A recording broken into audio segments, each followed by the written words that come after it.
Narsingi police అధికారులకి అదేవిధంగా commissioner గారికి డీజీ గారికి నేను ఒక్క మాట అడగాలనుకుంటున్నా. జానీ భాషా మాస్టర్ ని ఎప్పుడు అరెస్ట్ చేస్తారు? ఒక మహిళకి ఆయన ఏ విధంగా టార్చర్ చేసిండు, ఆమె జూనియర్ కోరియోగ్రఫీకి ఏ విధంగా ఆయన ఇబ్బంది పెట్టిండు, ఇవాళ తెలంగాణ ఆంధ్ర ప్రజలు పోలీస్ వైపు చూస్తున్నారు.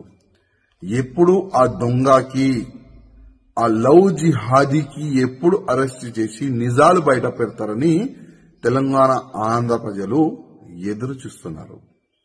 అదేవిధంగా నేను పోలీస్ అధికారులకి రిక్వెస్ట్ చేస్తున్నా, ఇవాళ లేకపోతే రేపు ఆయన అరెస్ట్ అయిన తర్వాత ఈ ఒక్క అమ్మాయి నుంచి కాదు, ఇంకా ఎన్ని అమ్మాయిలకి నా ఇబ్బంది పెట్టిండు, ఎన్ని అమ్మాయిలకి కన్వర్ట్ అయిపోండి అని ఆఫర్ ఇచ్చిండు, అది కూడా ప్రజలు ముందు పెట్టాలని నేను పోలీస్ అధికారులకి రిక్వెస్ట్ చేస్తున్నా. ఇవాళ బాలీవుడ్ కి ఇంకొకసారి ఒక నల్ల మచ్చ తీసుకొని రానికి ప్రయత్నం చేసిన ఈ జానీ భాషా మాస్టర్, ఇట్లాంటి చాలా మంది ఉండొచ్చు, ఇంతకుముందు ఉన్నారు కూడా. ఈ ఫిల్మ్ ఇండస్ట్రీలో పని చేయడానికి వచ్చే వాళ్ళకి గాని, ఈ జూనియర్ ఆర్టిస్ట్ కి గాని చాలా వరకు ఇబ్బందులు గతంలో కూడా పెట్టినారు. కానీ నేను బాలీవుడ్ ప్యానల్ కి, బాలీవుడ్ ఇండస్ట్రీ అధికారులకి మరీ రిక్వెస్ట్ చేస్తున్నా, కొద్దిగా మన బాలీవుడ్ ని క్లీన్ చేయడానికి కొద్దిగా మీరు ఇష్టిక్ ఉండాలి.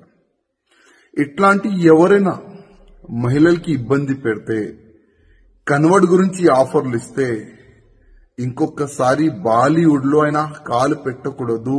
ఆ విధంగా మీరు ఒక చట్టం తీసుకొని రాండని నేను బాలీవుడ్ ప్యానల్ కి నేను రిక్వెస్ట్ చేస్తున్నా.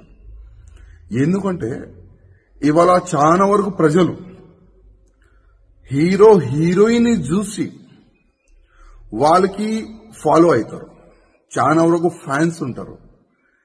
కానీ ఇట్లాంటి కొంతమంది వల్ల మొత్తం బాలీవుడ్ కే చెడ్డ పేరు వస్తుంది. అందుకోసం నేను బాలీవుడ్ ప్యానల్ కి రిక్వెస్ట్ చేస్తున్నా, కొద్దిగా మీరు స్టిక్ గా యాక్షన్ కూడా తీసుకోవాలని నేను రిక్వెస్ట్ చేస్తున్నా. అదేవిధంగా పోలీస్ అధికారులకి రిక్వెస్ట్ చేస్తున్నా, ఈ జానీ మాస్టర్ ఒకవేళ దొరికితే మీరు ఇంట్రకేషన్ చేయాలి. ప్రేమ ఇంట్రకేషన్ కాదండి. ఏ విధంగా ఒక దొంగకి, ఒక రౌడీ చేసేవాడికి, ఒక మర్డర్ చేసేవాడికి ఏ విధంగా మీరు అది ట్రీట్మెంట్ చేస్తారు కదా, ఆ విధంగా ఈ జానీ భాషా మాస్టర్ కు కూడా ట్రీట్మెంట్ మంచి చేయాలి, మంచిగా పనిష్మెంట్ ఇవ్వాలి, నిజాలు బయటికి తీసుకుని రావాలని నేను పోలీస్ అధికారులు కూడా రిక్వెస్ట్ చేస్తున్నా.